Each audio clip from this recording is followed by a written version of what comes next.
오늘도 예배에 나오신 모든 성도분들 환영하고 축복합니다. 이 예배가 주님의 기쁨이 되고 또 우리의 기쁨이 되길 소망합니다. 사랑하는 성도 여러분, 최근에 기뻐하였던 일이 있으십니까? 한번 고민해 보셨으면 좋겠어요. 가장 최근에 어떤 일로 기뻐하시고 즐거워하셨습니까? 오늘 본문을 보면은 기뻐하며 부를 노래라는 소제목이 달려 있습니다. 그렇다면은 우리가 기뻐할 일이 있어야 노래하고 찬양할 수 있지 않겠습니까? 같이 나눠봤을 때에 저의 최근의 기쁨은 고민해봤습니다. 무엇일까? 근데 딱 이거다 하는 느낌이 없더라고요.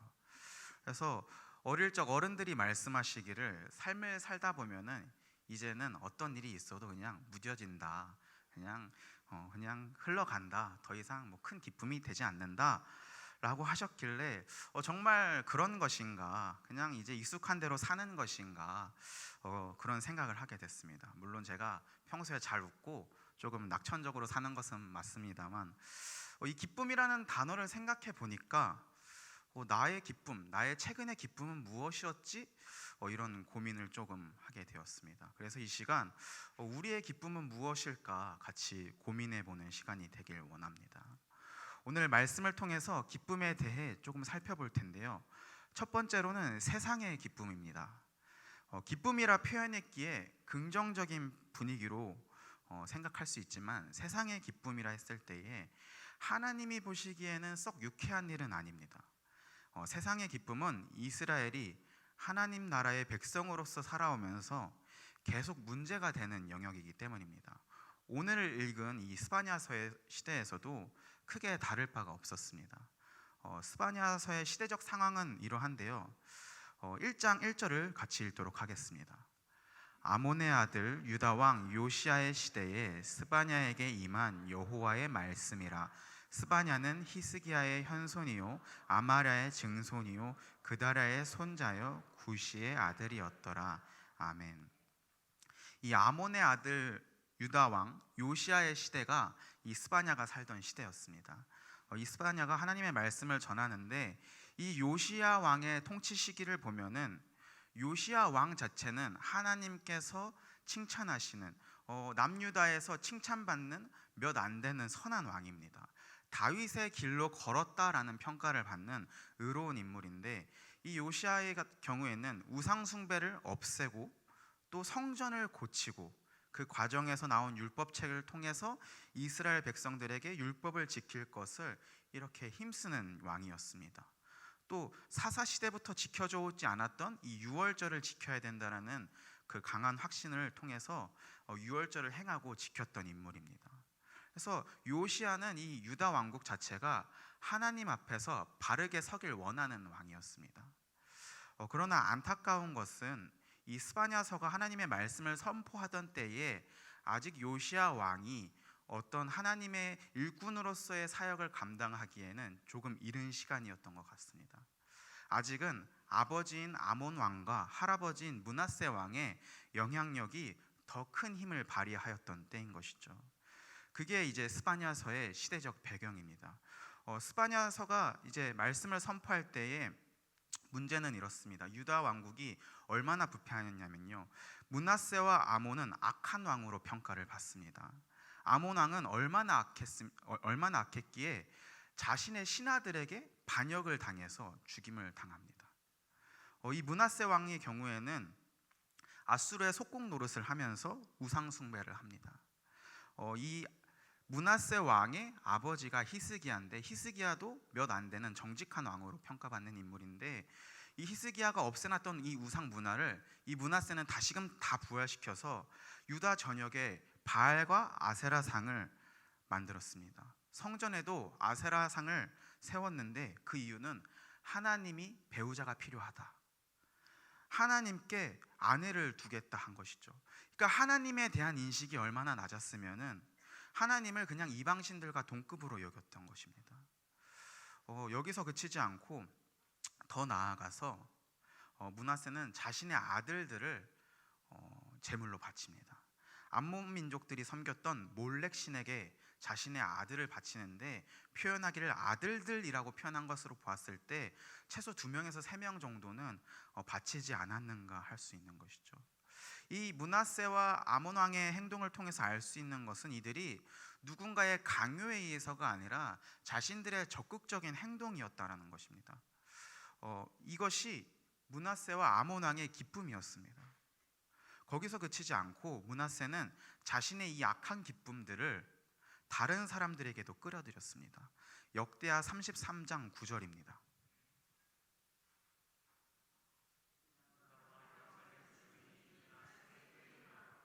악을 행한 것이 여호와께서 이스라엘 자손 앞에서 멸하신 모든 나라보다 더욱 심하였더라. 아멘.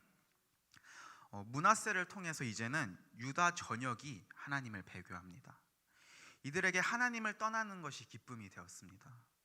이것의 정도가 어느 정도냐 했을 때에 하나님께서 멸하신 모든 나라, 모든 이방 민족들이 악한 것보다 더 심하다라고 평가를 하고 있습니다. 방금 말씀이.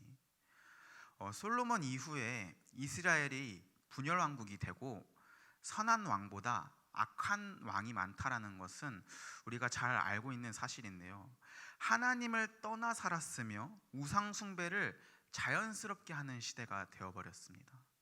그것이 잘못이라 생각하지도 못합니다.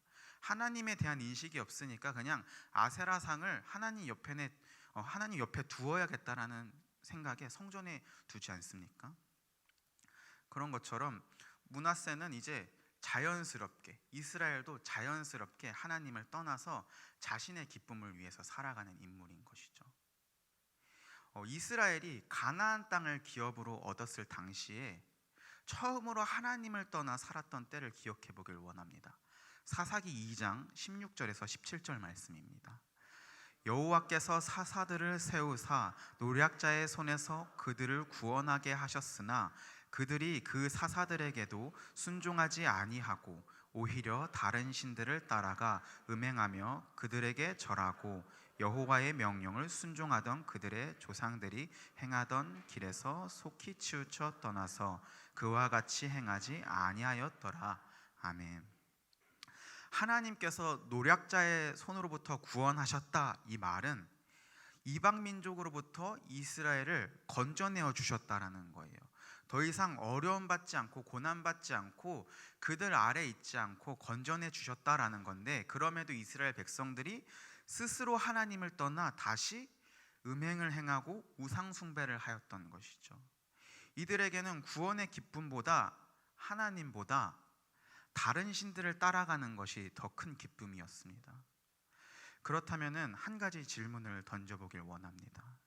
이들의 행동은 과연 어떤 결과를 맞이할 것인가? 세상의 기쁨은 과연 하나님도 기뻐하시는 것일까? 당연히 스바냐는 그에 대해서 여호와의 말씀으로 선포합니다. 주의 날이 임하면 그날에는 반드시 심판이 임합니다. 땅 위에서 모든 것을 멸하시겠다라고 말씀하셨습니다. 스바냐 1장 8절에서 9절 말씀을 같이 읽도록 하겠습니다. 제가 먼저 8절 읽겠습니다. 여호와의 희생의 날에 내가 방백들과 왕자들과 이방인의 옷을 입은 자들을 벌할 것이며 그날에 문턱을 뛰어넘어서 포악과 거짓을 자기 주인의 집에 채운 자들을 내가 벌하리라. 아멘. 여기서 말하는 여호와의 희생의 날은 주님이 임하시는 날입니다. 그때는 하나님의 심판이 있습니다. 여기서 말하는 이방인의 옷을 입은 자들이라는 것은 다른 나라의 사람들이 아니라 곧 우상 숭배로 이미 아수르 문화에 익숙해져 있는 이 유다 사람들을 말하고 있습니다. 이미 유다 사람들은 아수르의 이방신과 그들의 문화와 종교에 익숙해져서 자신의 의복을 바꿀 정도로, 자신의 삶이 바뀔 정도로 빠져 있는 것이죠. 하나님을 떠나 삶의 모습이 바뀌었음에도 불구하고 이들은 그것조차 인지하지 못하고 있는 상황입니다. 그런데 하나님께서는 이 말씀을 통해서 반드시 심판하신다라고 말씀하십니다. 이것이 하나님의 공의로우신 선포입니다. 하나님을 떠나 사는 것, 심판이 임합니다. 벌을 받고 진멸을 당합니다. 세상의 기쁨이 우상 숭배며 하나님을 떠나 사는 것이라면은 그들이 반드시 하나님의 심판 앞에 철저히 울부짖는 날이 임할 것입니다. 이것은 어찌 보면 합당한 처사입니다. 하나님은 죄를 미워하시기 때문입니다. 반역과 배교를 하는 세상의 기쁨을 허락하시지 않습니다. 기뻐하시지 않습니다. 하나님께 붙들려야만 살 수 있음에도 떠나가서 죽겠다라는 것이 억울한 일은 아닐 것입니다. 오직 생명은 우리 주님께만 있고 또 우리의 구원자는 하나님이시기 때문에 공의로우신 하나님이 죄를 미워하신다면은 우리 또한 그 죄를 미워해야 될 줄 믿습니다. 유다의 배교를 진노하시기 때문에 우리가 배교하지 않도록, 반드시 심판하시기 때문에 심판받지 않도록 이 이스파냐서의 말씀을 기억해야 될 줄 압니다. 총 3장으로 구성된 이 이스파냐서의 경우에 1장과 2장은 세상을 향한 하나님의 진노와 심판을 담고 있습니다. 세상의 기쁨을 따라 살아 하나님을 떠나고 배교하고 우상 숭배를 한다면은 심판을 피할 수 없습니다. 그렇다면 우리는 무엇을 기뻐하시겠습니까? 세상의 기쁨으로 기뻐하시겠습니까? 아니면은 주님이 기뻐하시는 것을 통해서 우리도 기뻐하겠습니까? 두 번째 기쁨을 같이 살펴볼 텐데요. 나의 기쁨입니다. 나의 기쁨은 이런 세상의 기쁨과 다르다고 확신하실 수 있으십니까? 조금 전에 말한 세상의 기쁨과 나의 기쁨은 철저하게 구별되었습니다. 나는 다릅니다. 나는 유다 백성들과는 다릅니다 라고 말하기에 조금의 거리낌도 없으십니까? 만약 우리의 기쁨이, 저와 여러분의 기쁨이 세상의 기쁨과 다르지 않다면은 큰일 난 것이죠. 적극적으로 하나님께 반역한 상태이고 하나님을 떠나 달려나와서 세상의 기쁨대로 살았으니 돌이켜야 될 줄 믿습니다. 우리는 여전히 우리의 즐거움과 기쁨이 세속적인 것에 향해 있다는 것을 이제는 인식해야 될 줄 믿습니다. 우리의 목표가 명예, 재물, 학벌, 또한 취업 같은 것들이 있을 수 있습니다. 그것들을 갈망하고 그것들을 우선시하고 내 삶을 던지는 것들이 하나님을 향하는 것들이 아니라면은 오늘을 살아가는 우리가 그것들이 우상숭배가 되는 것입니다. 하나님을 떠난 그 모든 것이 하나님보다 더 사랑한다면, 하나님보다 더 우선시되고 내 모든 것을 던진다면은, 하나님 섬기듯이 그것들을 섬긴다면은 그것이 우상인 것이죠. 내 스스로의 기쁨이니 내가 우상되는 삶입니다. 내가 주인 되는 삶인 것이죠. 우리의 기쁨과 세상의 기쁨이 별반 다르지 않음을 보게 됩니다. 사랑하는 성도 여러분, 말씀을 시작할 때 제가 던졌던 질문을 기억하십니까? 최근 어떤 기쁜 일이 있었는지 질문을 던졌습니다. 떠오르신 기쁨이 정말 하나님이 기뻐하시는 기쁨이셨습니까? 아니면 세상의 기쁨과 다르지 않았던 나의 기쁨이었습니까? 만약 세속적인 것들이라면 여전히 나를 만족시키고 나의 즐거움이었다면 우리 같이 돌이키길 소망합니다. 이렇게 생각할 수 있습니다. 에이, 함정 질문 아니야. 처음에 가볍게 그냥 질문 던진 것인데 기쁨의 대상을 찾아보니까 그게 떠올랐는데 당연한 것들, 소중한 것들 떠오를 수 있는 것 아니야 생각할 수 있습니다. 맞습니다. 틀리지 않습니다. 그런데 그것조차도 우리 주님보다 우선시 될 수 없습니다. 또 그렇다 할지라도 늘 하나님으로 기뻐하는 것이 먼저 되는 저와 여러분이 되길 소망합니다. 저 또한 그 질문에서 자유롭지 못합니다. 부단하게 하나님보다 무엇이 기쁠까 찾았던 사람입니다. 이번에 핸드폰을 바꾸었는데요. 그것이 나의 기쁨일까 생각해 보았습니다. 또 집에 돌아가면은 고양이 2마리가 반기는데요. 그것이 나의 기쁨일까 또 생각해 봤습니다. 하나님을 떠오르는 것은 나중의 일이었습니다. 고르고 고른 이후에 그제서야 하나님께서 나의 기쁨이 되셨구나. 하나님께서 내 삶을 평탄케 하셨구나. 그로 말미암아 내가 기뻐하고 웃으며 또 낙천적으로 살 수 있었던 것이구나. 뒤늦게 깨달았던 것이죠. 우리는 여전히 삶의 모든 부분이 하나님이 우리의 주인 되십니다 라고 고백하지만 항상 하나님을 꼴찌로 두는 그 습관을 가지고 있습니다. 저와 여러분은 나는 다르다고 고백할지도 모르겠습니다. 그러나 우리가 무엇을 더 사랑하는지는 선택의 순간들에서 알 수 있습니다. 오늘 중등부와 고등부 선생님들께서 특송을 해주셨는데요.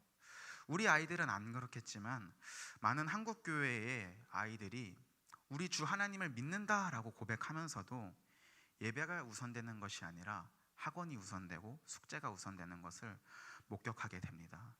그래서 교회에 오는 것이 오히려 그들에게는 도전이 되는 것도 목격하게 됩니다. 이런 단적인 예를 보더라도 선택의 순간에 우리가 무엇을 선택하느냐가 우리의 기쁨이자 우리의 목표이고 우리가 무엇을 사랑하는가를 알 수 있는 것이죠. 예배보다 학업이나 여행 또 쉬는 것이 마땅하다. 섬김보다 물질의 부유함, 나의 곳간을 채우는 것이 마땅하다. 제자로서의 삶보다 기업에서 더 높은 직위로서 삶을 꿈꾸고 갈망하는 것이 마땅하다.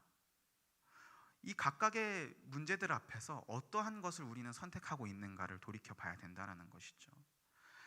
아무런 인식조차 없이 그냥 당연하게 생각해왔던 선택들이 사실은 하나님이 기뻐하시고 하나님을 기뻐하는 것보다 나를 기쁘게 하는 것들을 선택하진 않았는지 돌이켜 봐야 되는 것입니다.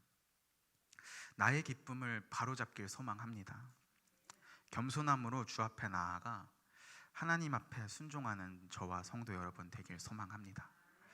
스바냐 2장 3절을 같이 읽길 원하는데요. 여호와의 규례를 지키는 세상의 모든 겸손한 자들아, 너희는 여호와를 찾으며 공의와 겸손을 구하라. 너희가 혹시 여호와의 분노의 날에 숨김을 얻으리라. 아멘. 여호와의 그날에 겸손한 자들, 여호와께 붙들린 자들은 심판을 피할 것입니다. 보호를 받고 구원을 얻을 것입니다.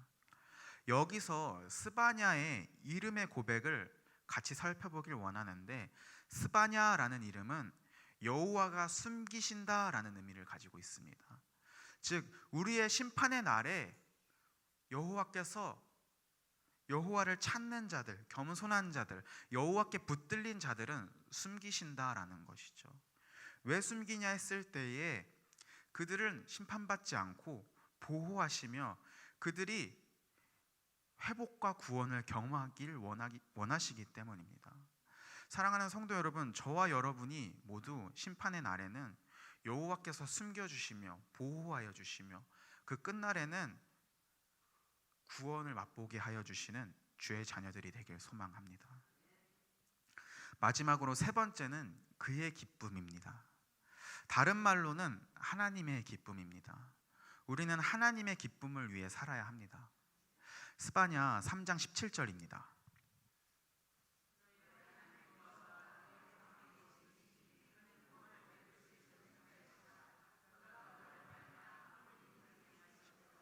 너를 잠잠히 사랑하시며 너로 말미암아 즐거이 부르며 기뻐하시리라 하리라. 아멘. 사랑하는 성도 여러분, 여러분 한 사람 한 영혼이 주님께서 기뻐하시는 존재이십니다. 우리 주님이 기뻐하십니다. 우리 주님이 당신을 사랑하십니다. 우리의 존재로 하나님이 기쁨을 이기지 못하십니다. 즐거워하시고 사랑하십니다. 이 얼마나 큰 은혜이고 축복입니까? 아기들을 보면은 기쁘고 신나하는 모습, 그 기쁨을 주체하지 못하는 모습을 우리는 보고 그 해맑음을 통해서 우리 또한 기쁘게 됩니다. 아이들을 보면 막 손을 흔들면서 꺄 하고 웃을 텐데 이 얼마나 즐겁길래 막 몸을 흔들겠습니까? 우리 주님을 그렇게 낮게 여길 수는 없겠지만 마치 주님이 기쁨을 못 이기신다라는 표현을 봤을 때에 저는 이 말씀을 통해서 우리 주님께서도 마치 어린아이와 같이 우리의 존재만으로도 이만큼 기뻐하시고 사랑하시고 즐거워하셨으면 좋겠다라는 생각을 하게 됩니다. 그렇다면 정말 하나님의 너가 저와 여러분이 맞는지 같이 고민해 봤으면 좋겠습니다. 너로 말미암아 기쁨을 이기지 못한다. 너를 잠잠히 사랑한다. 너로 말미암아 즐거이 부르며 기뻐한다. 그 너가 맞으십니까? 이 너에 해당하는 사람은 이스라엘의 남은 자들입니다. 스바냐 3장 12절에서 13절입니다. 내가 곤고하고 가난한 백성을 내 가운데에 남겨두리니 그들이 여호와의 이름을 의탁하여 보호를 받을지라. 이스라엘의 남은 자는 악을 행하지 아니하며 거짓을 말하지 아니하며 입에 거짓된 혀가 없으며 먹고 누울지라도 그들을 두렵게 할 자가 없으리라. 아멘. 이 남은 자는 흩어지고 무너진 이스라엘과 유다 속에도 하나님께서 남겨주신 이들이 있다는 이 선지서의 중요한 신학 중에 하나입니다. 하나님을 떠난 이들 가운데 그들에게 진노의 심판이 있지만 하나님께서는 그럼에도 남은 자들, 끝까지 하나님을 구하고 겸손히 기다리고 여호와를 찾는 자들을 분명히 남겨두셨다라는 겁니다. 그들이 회복과 구원을 경험할 수 있도록 허락하신다라는 거죠. 뿐만 아니라 모든 더러움에서 정결하게 하시고 살아남은 자들은 하나님의 사랑으로 기뻐하게 하실 것입니다. 이 경험을 우리 또한 누리길 원합니다. 우리 또한 예수 그리스도를 믿어 그가 다시 오실 그날에는, 그 심판의 날에는 끝까지 견고히 보호받길 원합니다. 회복과 구원을 경험하고 이전의 수치와 고난은 보상받을 것입니다. 우리는 주님의 기쁨의 존재가 되기 위해서 예수 그리스도를 믿어 구원받은 자녀가 되어야 하며 겸손히 주님을 구하고 기다려야 할 것입니다. 스바냐서가 총 3장으로 구성되어 있다 했었는데요. 1장과 2장은 진노와 심판이 있었다면 3장에서는 하나님을 붙들고 겸손히 기다리고 찾는 자들에게 우리가 숨김을 얻고 오히려 회복과 구원이 임한다라는, 오히려 억울함과 수치가 이제는 칭찬과 명성으로 바뀌게 될 것이라는 이 말씀의 선포입니다. 3가지의 기쁨을 저희가 살펴보았습니다. 세상의 기쁨, 나의 기쁨, 또 우리 주님의 기쁨. 세상의 기쁨은 적극적으로 하나님을 떠나 우상 숭배하며 하나님이 기뻐하시는 행동이 아니라 싫어하시는 행동을 하는 것이었습니다. 다시 말해서 자신의 기쁨을 위해서만 사는 것이 세상의 기쁨이었습니다. 이들은 혼자 즐거워하지 않고 다른 이들까지도 부패시키며 끌어들이며 행동하였습니다. 민족 전체가 자신의 기쁨에 빠져 자신들의 기쁨을 위해서 살아감을 보게 됩니다. 우리는 이것을 기쁨이라는 긍정적인 표현을 통해 표현했지만 이것은 하나님이 심판하시는 진노의 대상임을 기억해야 합니다. 둘째는 나의 기쁨, 우리의 기쁨이 다른가 살펴보았습니다. 별반 다르지 않을 수도 있다라는 질문을 던졌습니다. 우리는 우리의 우상을 만들어서 숭배합니다. 형태만 달라졌을 뿐이지 여전히 우리는 세속적인 또 쾌락주의적인 것들에 빠져 있습니다. 대상만 달라졌지 여전히 하나님은 없고 나의 기쁨이 우선시되는 모습을 보였습니다. 우리는 믿는 자로서 달라져야만 합니다. 마지막으로는 그의 기쁨을 위해 살아가야 합니다. 그의 기쁨은 우리에게 말미암아 존재만으로 기뻐하는 그 놀라움이 있습니다. 존재만으로 기뻐할 수 있는 자가 되길 소망합니다. 우리의 존재가 하나님이 기뻐하시는 존재가 되길 소망합니다. 축복의 존재가 되시길 바랍니다. 그와 동시에 나의 기쁨도 그의 기쁨과 같길 소망합니다. 우리 주님께서 성도분들로 말미암아 기쁨을 이기지 못하시고 성도분들을 잠잠히 사랑하시고 성도분들로 말미암아 즐거이 부르며 기뻐하시듯 반대로 우리가 주님으로 말미암아 기쁨을 이기지 못하고 주님으로 말미암아 사랑을 못 이기며 주님으로 말미암아 즐거워하고 기뻐하길 소망합니다. 주님만이 우리를 즐거워하는 것이 아니라 우리 또한 주님을 즐거워하고 주님을 사랑하며 영광 높여드리는 존재가 되어야 하는 것이죠. 올해는 총회의 교육과정이 교리입니다. 그래서 매주 유년부 아이들과 함께 우리 신앙의 지침서라고 할 수 있는 웨스트민스터 소요리 문답을 배우고 있습니다. 그 중에서도 1문 1답을 우리 아이들이 이제는 익숙하게 고백을 하는데요. 1문은 사람의 제일 되는 목적은 무엇입니까? 입니다. 그에 대한 답은 사람의 제일 되는 목적은 하나님을 영화롭게 하고 하나님을 영원토록 즐거워하는 것입니다. 우리의 존재 목적이 하나님을 영원토록 즐거워하는 것에 있다는 것이죠. 우리 아이들의 입술의 고백을 들을 때 감사함을 느꼈습니다. 이 어려운 교리들을 우리 아이들이 이해할 수 있을까? 고민하였습니다. 그러나 진리의 말씀이 선포되었을 때에 아이들은 그 다음 주에 기억해서 고백했습니다. 자신의 신앙으로 받아들이는 것을 목격하게 되었습니다. 아이들도 내 삶의 목적이 무엇인지 알고 고백합니다. 내 삶의 목적은, 최고의 목적은 나의 기쁨도 아니고 세상이 말하는 기쁨도 아니구나. 하나님께 영광 높여드리고 하나님으로 말미암아 즐거워하는 것이구나. 저는 이 고백이 우리 유년부 아이들이 평생의 삶에 있어서 할 수 있는 고백이 되길 소망합니다. 더불어 저와 우리 성도 한 분 한 분의 고백이 되길 소망합니다. 그가 우리로 말미암아 기쁨을 못 이기시고 사랑하시고 즐거이 부르시듯 우리 또한 우리의 삶이, 우리의 모든 것이, 모든 삶이 던져지는 것이 주님으로 말미암아 기뻐하고 경배하고 찬양하고 사랑할 수 있었으면 좋겠습니다. 그래서 주님께 울부짖어서 주님을 찾는 성도분들이 되셔서 주님께서 오시는 그날에는 주님께 보호받고 구원받는 주님의 자녀 되길 소망합니다. 기도하겠습니다.